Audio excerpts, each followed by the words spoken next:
Juan Pablo Díaz y voy a desarrollar el tema modelo jurídico tridimensional que se encuentra en la unidad 1.b apartado 2 del programa. Para ello los y las invito a consultar el libro Introducción al Derecho de Martínez Paz. Vean en el índice de la obra, lo van a encontrar, ahí van a encontrar el tema, y el libro Propuesta de Metodología Jurídica capítulo 8. Hablar de modelo jurídico significa básicamente dos cosas.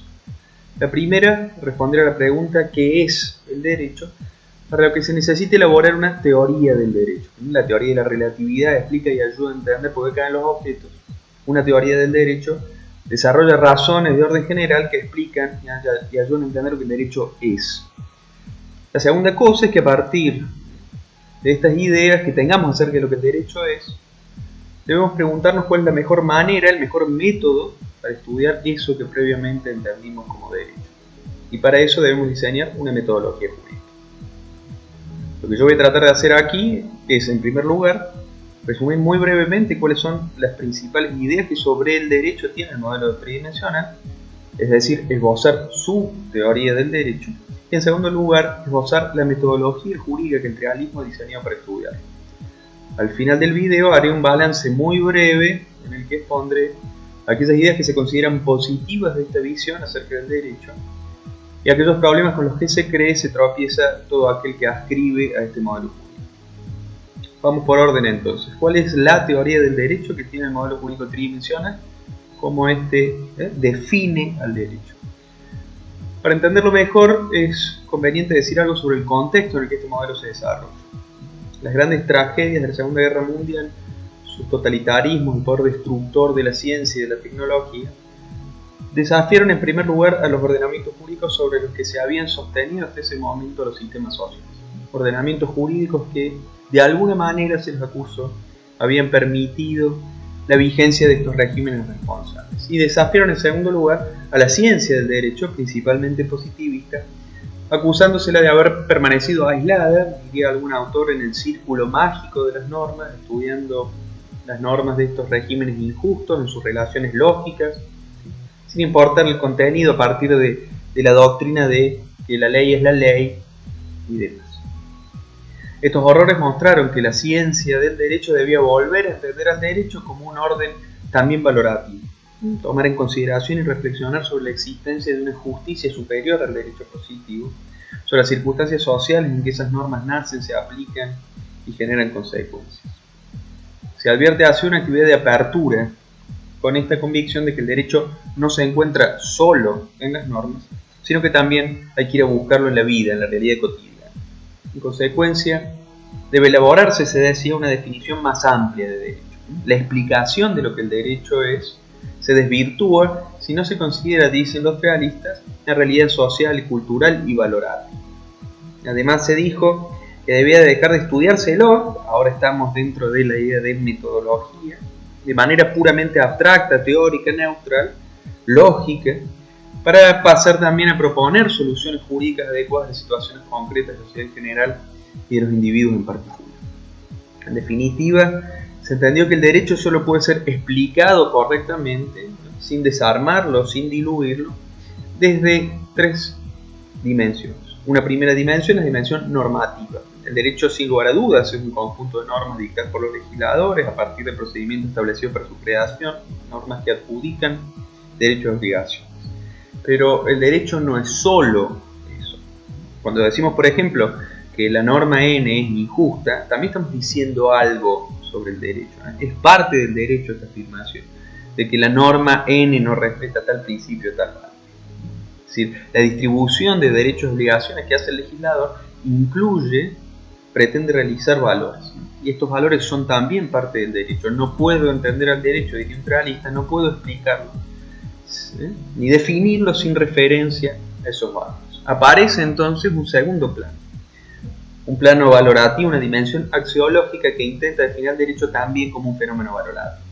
Las normas dictadas por los legisladores tienen un mayor o un menor valor, tienden a un tipo de resultado, y ese resultado al que tienden no es indiferente. No es indiferente esos resultados que las normas producen, porque hay ideales de justicia, de autonomía, de libertad, de orden, de seguridad, que el derecho pretende y debe realizar.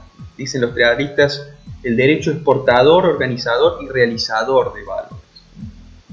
Es decir, el derecho nos importa, el derecho positivo nos importa en la medida en que creemos que sirve para algo, sirve para realizar esos valores. Pero hay una última pieza que añadir a esto como tercera dimensión, que es la llamada dimensión social.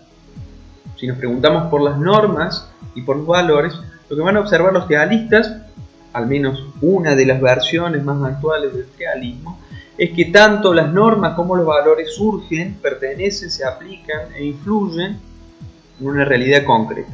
Las normas y los valores brotan, por decirlo de alguna manera, en un momento histórico determinado. Y lo hacen al estímulo de nuestras necesidades, de nuestros intereses, valores, formas de organización, religión, normas, circunstancias naturales, históricas, modos de entender la distribución de la riqueza, etc. Por tanto, las normas y los valores influyen en las conductas sociales, a la vez que correlativamente las conductas sociales influyen en las normas y los valores. El tealismo sostiene que la existencia y contenido de los valores y normas dependen de estos múltiples factores.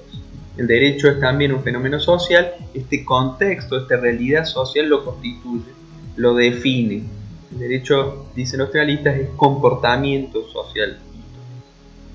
Un autor tealista como Suro Caldañi dice que no se puede explicar el Código Civil de Vélez Sarsfield sin entender el contexto social y cultural en que este nació, sin entender los sentidos sociológicos y valorativos de Vélez Sarsfield y de su época, qué pensaba este y qué pensaba la sociedad de la época sobre la propiedad privada, la familia, la libertad, etc.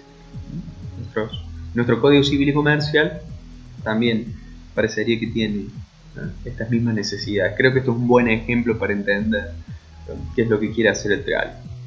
Pero ojo, que para este autor no se puede hablar de valores y de normas fuera de un momento histórico, de un contexto político y social concreto, porque son estos hechos sociales los que se transforman en valores, los que a su vez inciden en las normas. Por tanto, no hay valores a priori, no hay valores naturales, sino valores construidos que se mueven a caballo de estas circunstancias históricas, sociales y culturales.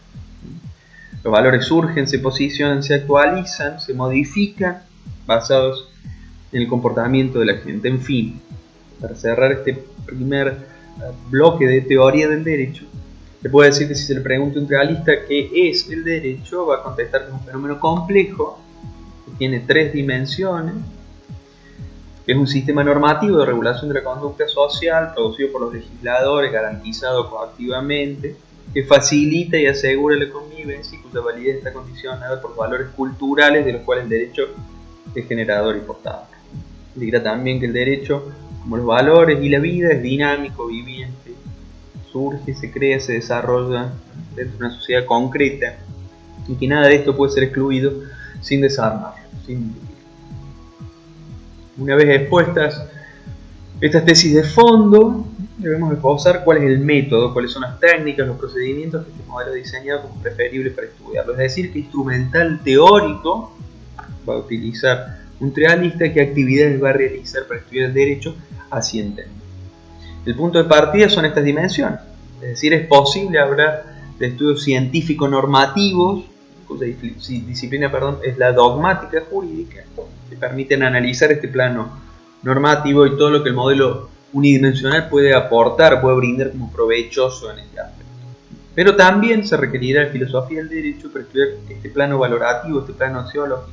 La disciplina es la axiología jurídica, y ahí necesitaré una teoría y una metodología de los valores, es decir, que me permite explicar el origen de los valores, la jerarquía, y cómo trabajo con ellos. Y por último, estudios sociológicos, sociología jurídica, para estudiar este contexto social, analizar esta relación entre validez y eficacia de las normas, examinar las repercusiones sociales que estas normas tienen, por ejemplo.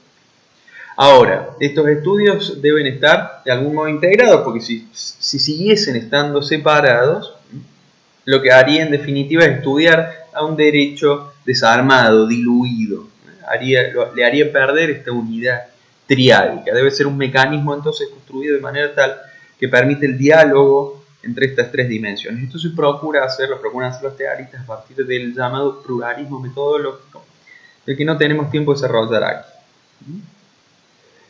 Resta hacer entonces un balance previsional.